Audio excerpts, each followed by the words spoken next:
Today, I'm here with Jared Rosenthal, who is the founder and CEO of HealthStreet. Welcome, Jared. Thank you. Thanks for having me. You bet. Thanks for making time. So, I guess the first question is to tell us a little bit about HealthStreet and how it might or does serve builders and contractors specifically. Sure. HealthStreet is a business services company that provides drug testing and background check, certain occupational health services to companies all across the country. And we have a network of clinics that are, in all 50 states that employers can set up on our portal for testing, basically. And, so everything is really done, set up for to be done remotely. So they can go right on the portal, put in a zip code, find the nearest clinic, say which background check they want to run, and that's all done remotely. We send a app, to their phone where they can just scan their driver's license and electronically sign any waivers that are required for the background check. And then occupational health services, certain industries, certain construction jobs require all kinds of testing, and then we have clinics that do those as well, and it's set up just the same way. The only physical part, of course, the person comes into the clinics to get the testing done, but then we send status updates to the company and they get their results, and then they can, sort of manage it all in the cloud in our portal. But there are cases where, there's a group of employees that need to be tested at the same time and they want us to come on site. If it's a job, a crane operator is a good example where if he or she leaves the job site, the whole job site shuts down, so it's much more effective to say, hey, pay a mobile collector to come out. So we do have a network of mobile collectors, nationwide.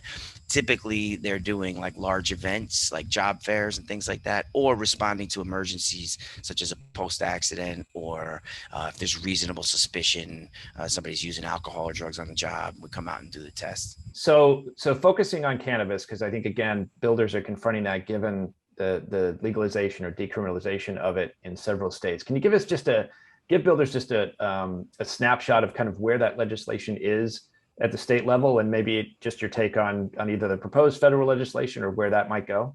I'm just looking at a chart here. Sure. There's 33 states have passed some sort of medical marijuana legislation, and 11 states are, defining it as legal for recreational use. So, it's pretty widespread, and as it's changing very rapidly, and it's moving obviously in one very clear direction, with one huge exception, which is the federal government, which has no indication that they're going to change anytime soon. It's completely defined as, it's a Schedule 1 controlled substance, which means no medical use whatsoever. In states where it's legal medicinally or recreationally, here's where it gets really complicated. Employers can choose to still follow the federal regulations. So it's really up to them to decide. And like another drug that somebody takes under a doctor's prescription, they have the opportunity to not show their employer that they're using that drug because it's under a prescription. So if you're taking, Adderall, let's say, and then it comes up as an amphetamine on the test, our doctor will talk to the employee and say, hey, take a picture of the bottle, fax it in, give us, and they'll remove that as a positive unless there's a safety reason to show it, of course. But so with marijuana, no such, consistency across the board because the law is just so muddled right now. Right. Well, that's a great point. I think that's what builders are struggling with is how do I manage this knowing that my state, and even maybe, just my personal opinion is that that's okay to use recreationally and certainly medicinally. But really, there's just really kind of very few rules, if you will, like there would be for some other prescription drugs. As a builder, I guess maybe we start with what's my liability, and then how should I manage this if in fact I have or it's possible or likely even that I have some employees or crew members that are using it recreationally or medicinally. Safety first. That should have been the first thing I said, but of course, everybody knows that, right? So you don't want anybody that's not sober on your job site. But if you think somebody's not sober and then you test them for marijuana, you can't really guarantee that whether or not they used it today or and are still high, or they used it last night. So it really is a difficult situation. Now, there's cases where you think that maybe it doesn't affect safety, and we offer panels that don't include marijuana at all, so you don't even have to find out. As you know, so the employers really should just sort of guide their decisions based on safety first, and then if they have a personal belief that it's okay to use marijuana and they're not concerned about it, they can exclude that as well. Do you recommend kind of a written or verbal, kind of policy about marijuana use specifically, or just drug use, including alcohol and other drugs, just generally? Well, here's what I would say. Positivity rate for marijuana is going up for post-accident testing. So when somebody gets a drug test, we define the type. Is it a pre-employment? Is it a random? Is it a post-accident? So with regard to post-accident testing, positivity rate for marijuana is going up. So what does that tell us?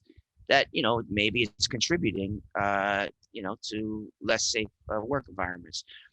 So what I would recommend is, if you don't believe that people should be tested for marijuana on a pre-employment basis, because you don't want to limit your job pool based on that. You're in a state where it's legal. People might even be surprised that they wouldn't get the job if they're using it. Then don't test for it pre-employment. Do a panel that obviously tests for opiates and meth and all that other stuff.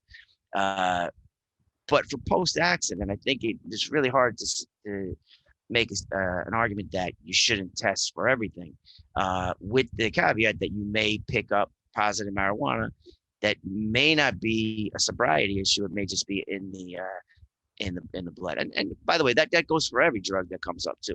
So if it comes up high for cocaine, doesn't mean they're high, but because it's illegal, we just don't question. Say, all right, well, using cocaine, so you can't, you're responsible, and that's it.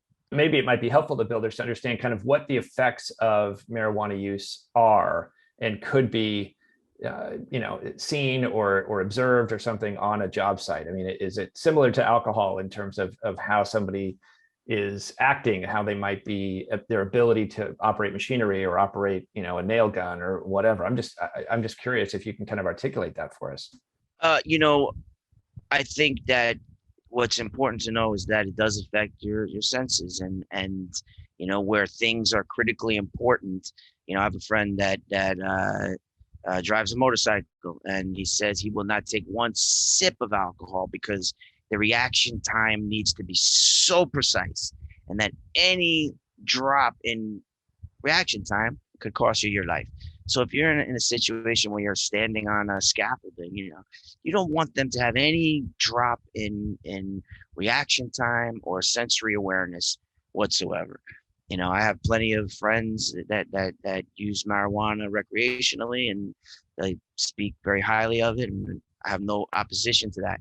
But if there's safety at risk, you want to be your maximum ability to respond to any situation. And there's no doubt that any drug is going to slightly impair that. Any other kind of advice for our readers, again, builders and contractors who are maybe confronting this? You want to tie the type of background check that you do to the job that you're hiring for, because there is this, major social issue that we have in this country where a lot of people have criminal backgrounds.